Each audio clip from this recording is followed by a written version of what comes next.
What if Qui Gon had a vision of his own death in The Phantom Menace? In The Phantom Menace, Darth Maul stabs Qui Gon through the stomach and kills him, sentencing Anakin to be trained by Obi-Wan and losing the father figure he so desperately needed. But what if this wasn't the case, and what if Qui Gon had visions of his death before his fight with Maul? Would he be able to change the outcome? Well, let's find out. Our story begins on Coruscant after Qui Gon and Obi-Wan meet with the Council to discuss the Trade Federation's invasion of Naboo. Qui Gon was tired and went to his quarters to relax, but that night his mind slipped into a vision. He saw he and Obi-Wan fighting the same Zabrak Sith he fought on Tatooine. As Qui Gon watched closer, trying to remain in the present and use his training, he was shocked. He saw Maul execute a move where Maul hit the hilt of his saber with his own saber, causing Qui Gon to be defenseless, and then stabbed him with the back blade of his saber. Qui Gon woke panting in sweat. Did he just see his death? He thought to himself. No, he can't have. He had only just found Anakin. His destiny is to train the boy and help him fulfill the prophecy, not die now. No, he can change this, he thought to himself. He replayed the move that Maul did to him in his mind over and over again, so that when the time came, it wouldn't come to fruition. He stayed up all night and practiced a parry, and he got out of the way and continued fighting. The following day, he, Obi-Wan, Anakin, and the Naboo Royal Guards traveled back to the planet to liberate it. Just like the original timeline, Obi-Wan and Qui-Gon face Maul and the battle follows suit until Kenobi and Jin are separated. Just like Qui-Gon saw in his vision, he fights Maul alone in the reactor shaft as the deadly duel continues.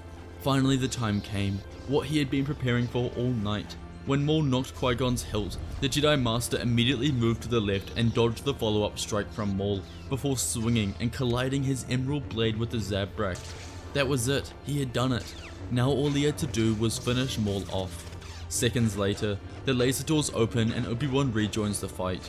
It was 2-on-1 again. However, what Qui-Gon hadn't anticipated was through him changing the future, the Force would react with a counterbalance.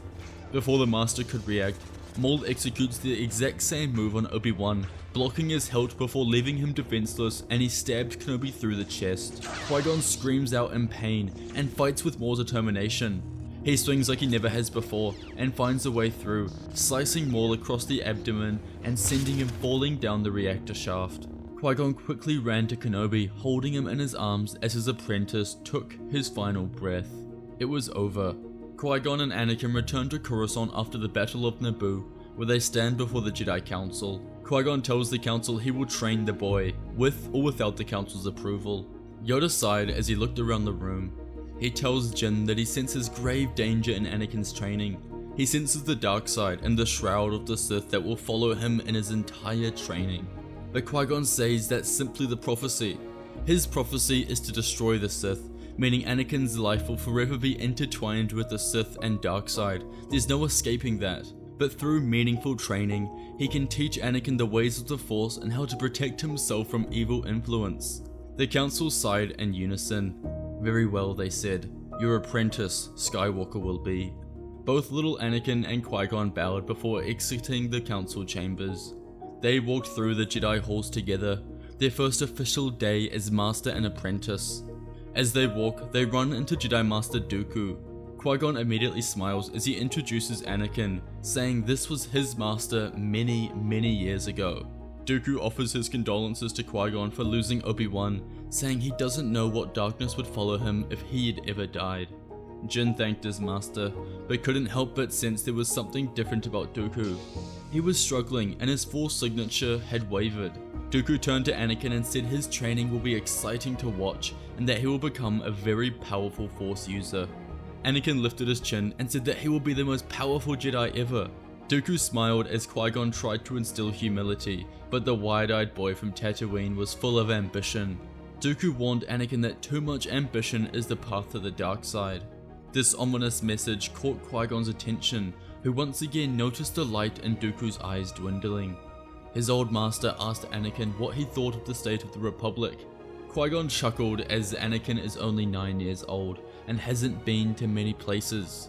But little Annie looked up and puffed his chest out as he said he doesn't know much about the Republic, but what he does know is that slavery needs to be crushed and when he's a powerful Jedi Knight, he will free all the slaves in the galaxy. Dooku laughed and nodded to Qui Gon, indicating that he was impressed. He told Anakin that it was a very noble mission. That night, Dooku meets with Sidious at the abandoned industrial facility. The Sith apprentice tells his master that the Council has granted Qui Gon the permission to train Anakin. Under Qui Gon's tutelage, there was no doubt that Anakin would become an extremely powerful Jedi. Sidious agreed and said they must tread carefully. Dooku asked what they will do now, and Sidious told his apprentice to be patient. For them to win the war, they have to play the long game. The wheels of the Force must turn. Palpatine said everything is going exactly as he has foreseen. From here, Anakin's training with Qui Gon would begin. Skywalker had a strong affinity for the Force, and it came very easily to him. Within the first few months, he had mastered the basics of the Force, which took most younglings years to grasp. He and Qui Gon fought with training sabers very often, and Anakin's power skyrocketed. While he was naturally gifted in the Force, he enjoyed using his blade the most, and it reminded him of being on Tatooine and playing with his friends. Qui Gon became the perfect teacher for Anakin. He was the father figure that Anakin needed. Where Obi-Wan trained Anakin to obey the Jedi Code, Qui Gon teaches Anakin to understand the Force, to listen to it, to feel its will in the present moment rather than fear the future. He didn't just see Anakin as a boy who would fulfill the prophecy like the Council did, but as a frightened boy with immense potential who needed guidance. Qui Gon would have encouraged Anakin's compassion instead of suppressing it, showing him that love and attachment were not weaknesses to be buried, but strengths to be balanced. More than a master, Qui Gon was the father figure that Anakin never had, and under his guidance, Anakin began growing into a Jedi who was whole and good, not just a spectacle to his emotions. However, during Anakin's training, Palpatine would still try and get close to him. He would often meet with the boy and develop a friendship.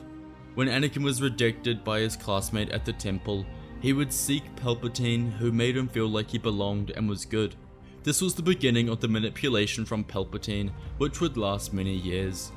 During Anakin's teenhood, Anakin and Palpatine would go on several excursions together, where Palpatine would show him the true Republic for what it was, filled with filth and grim and selfish people who only cared about themselves. The lower levels of Coruscant was the main area for this, but whenever Palpatine would journey off-world on Chancellor business, Anakin would often accompany him. At first, Qui Gon paid little attention to this, as Palpatine was simply the Chancellor, and after hearing about Anakin's troubles with being bullied, Qui Gon was happy he had another figure who he could talk to. At this point, no one suspected Palpatine of being a bad man. He was the recently voted in Chancellor and extremely popular by everyone in the Republic, even the Jedi. Early on in Anakin's training, when he was 14 years old, Anakin began being in a constant state of sadness. From Qui-Gon's teachings, Anakin would always be honest with his master and open up about his emotions and what he was feeling, and Jin would always help his apprentice no matter what it was. Even if Anakin was experiencing things that the Jedi would consider bad, such as emotions of passion or lust for power, and even hate for his classmates, Qui-Gon wouldn't reprimand Anakin, but instead help him through his emotions by remaining in the present and feeling with what the emotions do to him. Qui-Gon truly was the last remaining Jedi from the previous generation who focused on following the Force instead of bending it to their potential will, like the current Council did. When Anakin became deeply sad, he confided in his master. He told him he missed his mother, and he was struggling to progress in his training as he constantly thought of her. Qui-Gon was under the belief that teaching Anakin to get rid of such an important, already formed attachment in his mother was far more dangerous than letting him maintain and nurture this attachment. Therefore, Anakin and Qui-Gon traveled to Tatooine, where they found Shmi now living at the Lars homestead and no longer a slave. She was married and part of a new family. Anakin couldn't have been more happy. They spent the day with Shmi, and Anakin was like a little kid again. Qui-Gon encouraged Anakin to love his mother how he wants, but to always remember control and balance. After they left, Qui-Gon permitted Anakin to retain contact with his mother and visit her from time to time, obviously without the knowledge of the Council. This meant that during Anakin's teenage years, he saw his mother multiple times a year, and they were able to talk on the HoloNet whenever he was on Coruscant and she Tatooine. Having his mother in his life grounded Anakin, erasing the fear of loss that had always lived in his heart and giving him a sense of emotional safety that he had never known before. It taught him that love did not need to lead to fear or obsession, and when met with honesty, balance, and self-control, attachment could become a source of strength and empathy rather than a path to the dark side. Palpatine continued to try and manipulate Anakin during his teenhood, but he didn't have nearly as big an effect as in the original timeline. He spoke of the Republic and its downfall, and how the Jedi were dogmatic and rigid and how they were always holding him back. The issue was, that's in essence what Qui Gon was telling him, but encouraged Anakin in a healthy way. So while Palpatine believed he was getting closer to the boy, he wasn't nearly as much as he thought. When Anakin was 19, he was sent on the mission to protect Padme while Qui Gon searched Kamino. Just like the original timeline, Anakin falls in love with Padme, but this time he was able to control his love. He wasn't as irrational and brash about it. He confessed his love to Padme and she loved him too. The difference in this story is that Anakin would tell his master. He contacts Qui Gon on Kamino and explains the situation and said he's been in love with her since he was a little boy and seeing her again is intoxicating. Qui Gon, knowing that Anakin has been able to retain a healthy attachment with his mother, allows Anakin to pursue this and actually thinks it's a good thing. However, that night, Anakin gets the vision of his mother dying and Anakin goes to the Naboo balcony and contacts Qui Gon, who tells his apprentice to go to Tatooine but be mindful. He follows his advice and, just like Attack of the Clones, finds Shmi dead in a Tusken Raiders camp. Anakin feels his rage begin to boil. Everything he has been working so hard to contain and control was bubbling to the surface. He marched outside the camp and ignited his lightsaber as he looked at all the raiders responsible for his mother's death. He made eye contact with the men, but also the women and the children too. Anakin felt his body shake as he grappled with what to do. On the other side of the galaxy, Qui Gon sensed a massive shift in the Force and quickly contacted his apprentice, who answered and said his mother's dead. Qui Gon helped Anakin through the initial blow by allowing him to flow with the Force and feel emotions, but not succumb to them. Speaking with Qui Gon allowed Anakin to get through this, and he didn't kill the Tusken Raiders. The story would follow suit from here, and after Qui Gon is captured by Dooku, Anakin and Padme travel to rescue him, but they too are captured. The Jedi send reinforcements and the Battle of Geonosis commences. Qui Gon and Anakin chase Dooku as he tries to escape the planet, and they are able to block him before he escapes. Qui Gon ignites his Emerald Blade and tells his old master he doesn't want to fight him, but deep down he knew there was no choice. Jin remembered back to the day at the Jedi Temple when he introduced Anakin to him. He had sensed something was wrong with his master, but he had never anticipated that he would fall to the dark side, and that he was almost sizing Anakin up. The fight commenced as green and blue met red. Dooku was one of the most gifted duelists in the galaxy, but he was fighting against the Chosen One and Qui Gon, two extremely proficient Force users. They swung back and forth for what felt like a millennia, but this time, with Qui Gon there instead of Obi-Wan and Anakin a far more powerful Jedi, they are able to disarm the Sith Lord. Qui Gon tells his old master to submit, that they'll bring him back to Coruscant and can make sure he is treated fairly by the Republic courts. But Dooku wouldn't go. He wouldn't submit to the Jedi again. He looked up at Qui Gon with a rage his apprentice had never seen, almost betrayal. In a split second, Dooku blasts lightning at Anakin, hitting him in the chest and sending him backwards, and in an attempt to save his apprentice, Qui Gon stabs Dooku through the chest and kills him. He catches Dooku's collapsing body, watching the life leave Dooku. Tears streamed down his face. He knew it had to be done, but emotion poured out of him like a Coruscant dam. From here, the Clone Wars would begin and chaos would reign across the galaxy. Qui Gon and Anakin become famous Jedi in their own rights, respected as unique Jedi in the galaxy. They won many battles, and Anakin's power only grew under Qui Gon's wise tutelage. During this time, Anakin remained close friends with Palpatine during the war, and even acted as his personal bodyguard on several missions. Eventually, Anakin has nightmares of Padme dying in childbirth, and his initial reaction is panic and fear. He succumbs to his emotions as he searches constantly for a way to save her, but ultimately comes up short. That is until Palpatine tells him the tale of Darth Plagueis the Wise, and for the first time in Anakin's life, he begins to consider if the dark side is an option for him. He would do anything to save Padme, and while Qui-Gon's teachings had been formative for Anakin, it meant nothing if Padme was dead. The following day, Palpatine reveals himself as Darth Sidious, and Anakin leaves the Chancellor's office in shock. He couldn't believe it. His mentor and friend was evil all along. But this also meant that Palpatine was the one who could save Padme. Instead of telling Windu of this, Anakin goes to Qui-Gon and explains everything. His master was shocked, and knew immediately they had to tell the council and move to arrest the Chancellor. An emergency meeting is called where every master is informed of Palpatine's identity. No one could believe it, but they all unanimously knew they had to act fast. Windu immediately stands and says they should kill him now, he's too dangerous to be left alive. But Qui-Gon says they must ensure they arrest him and not kill him. Palpatine must stand trial in front of the galaxy, otherwise the Jedi will be blamed and ousted for killing the most beloved senator in generations. Yoda nodded and agreed, and the Masters knew they'd have to act together. They all travel to the Republic Executive Building in several Republic gunships.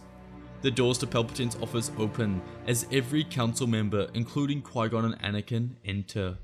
Palpatine had anticipated some Jedi to come, but not the entire council.